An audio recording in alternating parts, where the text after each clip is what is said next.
Salam sejahtera untuk kita semuanya ya, Om Swastiastu, Namo Buddhaya, dan juga salam kebajikan. Oke, teman-teman semuanya, kita membahas kembali tentang sepak bola Indonesia. Kali ini kita akan membahas yaitu tentang pemain-pemain muda diaspora kita, ataupun juga pemain-pemain diaspora kita, atau pemain-pemain keturunan. Dia juga pemain keturunan yang dipanggil oleh timnas Indonesia tentunya.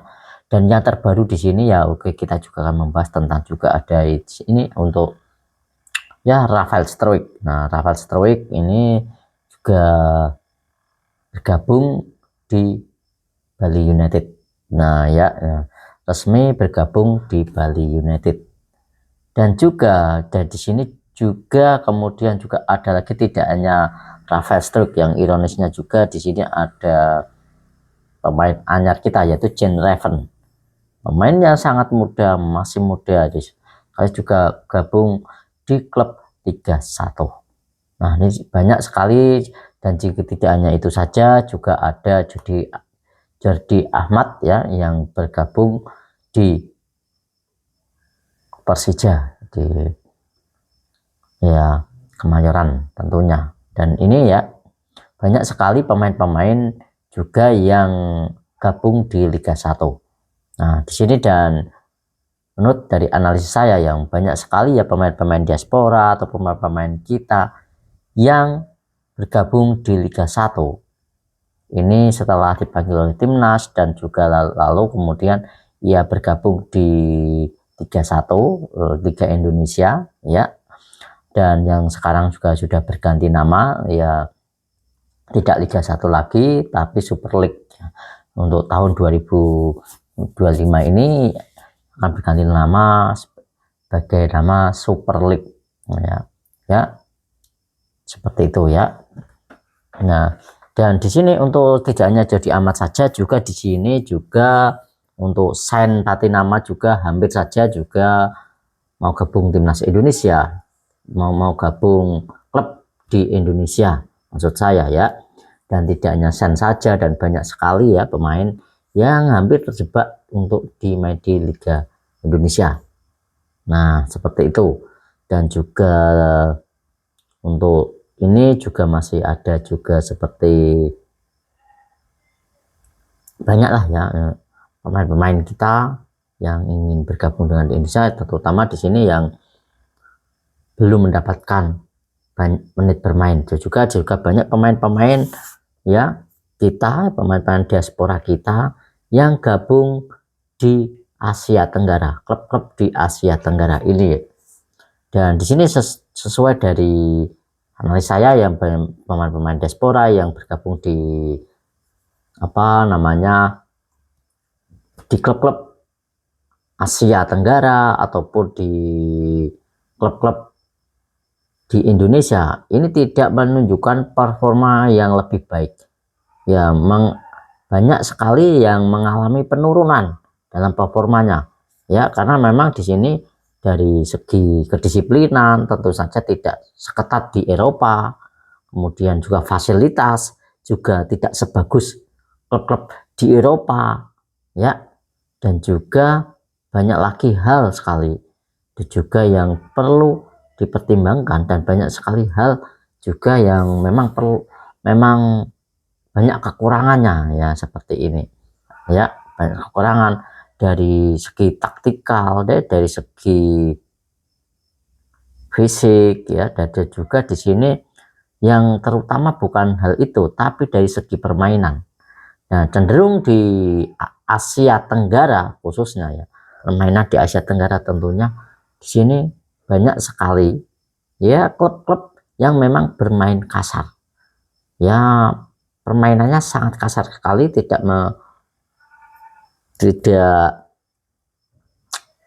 enak, kurang enak lah ya, untuk tidak mengandalkan taktikal tapi mengandalkan otot dari permainan kasar ya. Juga apalagi di Liga 1 kita ya, sedikit-sedikit saya memang kurang begitu suka di Liga 1. Memang kenapa saya tidak begitu suka menonton Liga 1 dan lain sebagainya, memang itu alasan saya, memang kurang enak ditonton. Karena apa? Sedikit-sedikit jatuh, sedikit-sedikit pelanggaran ya, seperti itu.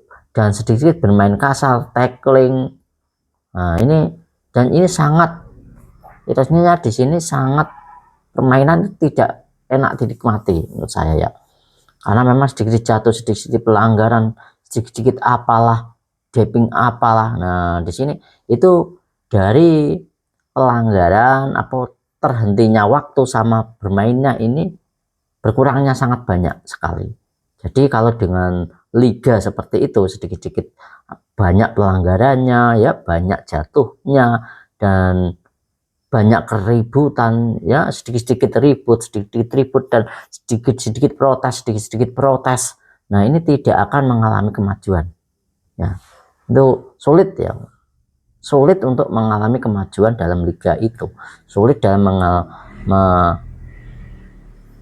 dapatkan juga market value-nya juga sulit, juga untuk peminatnya, tentunya peminat dari penonton dari liga tersebut juga tentunya akan berkurang, tidak akan signifikan ya. Karena memang yang juga sepak bola juga sekarang juga sudah tidak hanya merambah dalam sepak bola saja, karena memang sepak bola juga merambah juga dalam media ya, multimedia juga ya, karena juga entertainment, bisa dikatakan juga menambah ke entertainment. Jadi yang kalau sepak bola liganya yang memang enak dilihat, pertandingannya santuy, pertandingannya memang mengandalkan taktikal dengan umpan-umpan yang cantik, permainan cantik, tentunya di sini penonton juga akan berbondong-bondong sendiri untuk nonton, ataupun juga untuk rela untuk berlangganan, untuk membayar. Tapi kalau liganya seperti itu, liganya kurang begitu baik ya, malas juga untuk nonton. Karena memang buat apa kita membayar paketan dan lain sebagainya kalau yang dilihat hanya segitu-gitu aja yang tidak menghibur. Tidak seperti itu ya, karena juga memang olahraga itu juga sekarang juga sudah menjadi entertainment juga memang ya, seperti itu. Dan ya di sini ya, untuk sangat disayangkan sekali untuk pemain-pemain muda kita ya, apalagi seperti itu. Memang di sini memang kemungkinan juga Sirus Margono juga hampir saja juga terjebak untuk main di Liga 1 untuk Sirus Margono ya, itu hampir saja juga. Nah, seperti itu. Apakah nanti juga jaminan kalau di Liga 1 juga nanti akan dipanggil oleh pelatih, akan dipanggil oleh ke tim nasional? Belum tentu jaminan juga, walaupun dia mendapatkan menit bermain yang banyak ya, karena kalau beda kalau memang dia mendapatkan menit bermain tapi ya menunjukkan performanya bahwa dia itu lebih baik daripada semua pemain-pemain di Liga 1, dan memang kelihatan sangat menonjol dan juga memang sangat performanya sangat bagus dibanding yang lainnya, pemain-pemain yang lain. Tentunya itu bisa dipanggil. Tapi kalau dengan hanya setara, hanya biasa-biasa saja, hanya setara dengan pemain-pemain yang lain, tentunya ini tidak akan dipanggil. Nah, seperti itu ya. Dan memang untuk menit bermain oke, memang, tapi saya juga cukup menghargai keputusan dari pemain-pemain tersebut yang gabung dengan di Liga 1, karena memang itu hak mereka ya, karena memang itu hak mereka. Dan memang kalau memang di sana juga tidak mendapatkan menit bermain, memang oke ya, benar. Tapi memang dalam segi permainan, dari segi disiplin dan lain sebagainya, tentunya di Eropa lebih baik daripada di Indonesia, seperti itu untuk saat ini ya. Kita tidak tahu untuk perkembangan yang lain. Nah, seperti itu. Dan nanti kita juga akan membahas tentang klub-klub dari Liga 1, tentunya klub-klub ataupun liga di Indonesia yang secara menyeluruh, secara mendetail tentang hal ini. Apa yang diperlukan oleh di Liga 1 atau Liga Indonesia ini agar bisa berkembang ya, agar bisa membaik, seperti apa nanti kita akan bahas lebih lanjut ya, seperti itu ya teman-teman.